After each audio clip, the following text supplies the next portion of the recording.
Hello. Today we're back to Grenache, which seems to be one of my favorite varietals. This is from Spain. It's not Priorat, it's Mentrida, which is basically almost in the middle of Spain, somewhere southwest of Madrid, between Madrid and Toledo. It's sort of pretty, hot and dry there. It's a pretty tough landscape. It's hilly, so this is about 700 to 1,000 meters. And one of the stars of that area, which actually has been making some pretty good wine, is this fellow called Daniel Gomez Jimenez Landi, also known as Daniel Landi.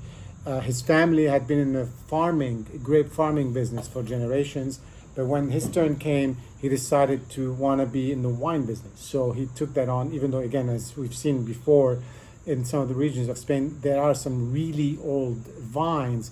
The winemaking itself was started by newer generations that wanted to focus on making their own quality and expression of wine. So he's one of them. He's got his own label under Las Uvas de la Ira, which means literally the tears of wrath, or anger. So I don't know where that came from. I don't know if it's got something to do with the area or with his background. I'm not sure. I don't have an answer to that. And he also makes a range of, this is one of the entry levels, but still a very high quality, not like super cheap wine. And he makes wines that go to $100 and above, depending on the age of the vine and the vinification of what they do.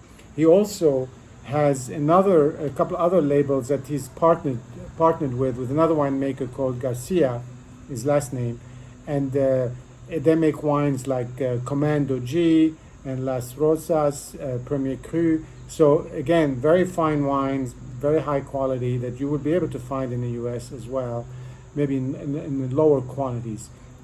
Anyway, star guy, new types of new-ish, very high quality, all biodynamic, lots of handwork. These grapes are basically fermented in 3 different ways and then combined. One is by just extracting the white juice.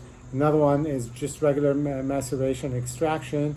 And the third one goes with whole cluster fermentation. Then at the end, they combine them all into one wine. And this is what we have. It's 100% Grenache, 50-plus-year-old vines. Let's see what we have. Kind of lighter on the pour, lighter color. It doesn't look like it's been filtered. It's lighter, and it's not really more on the burgundy than in the purple sort of spectrum, which gives us a little bit of that muddy brown, which I kind of like because it's almost something you almost looks like something that you can eat. The alcohol is about, here it says 14.5%, but you don't necessarily see it around the edge or on the legs. Again, it's got to be pretty hot where this is grown. Lots of menthol I get here. We're going to get Granacha, licorice, one way or another in this Grenache, so let's see when this shows up.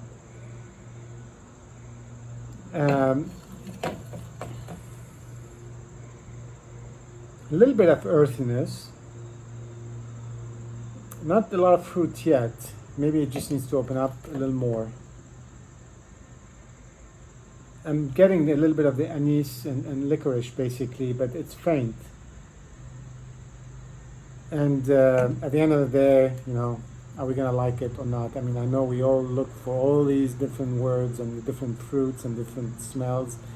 Maybe there's a catalog of them, but I don't know how they combine into making a wine really good or not so good. Let's just decide if we like it.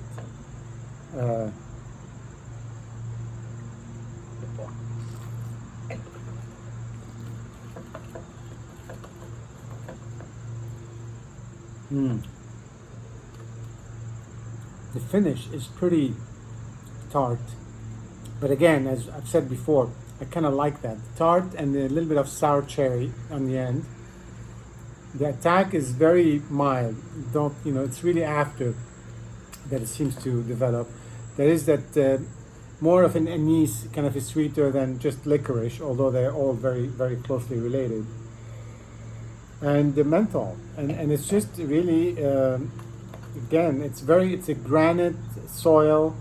It's dry. It's a bit intense, but it's not intense in a overwhelming kind of way. It's intense, and it's got this tannin and the tartness. This is 2015, so it should be ready to go.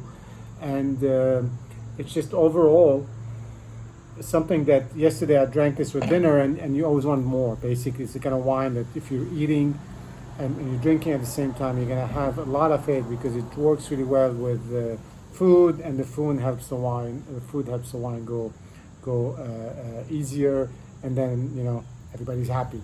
Anyway, las Uvas de la Era, and enjoy the rest of the week.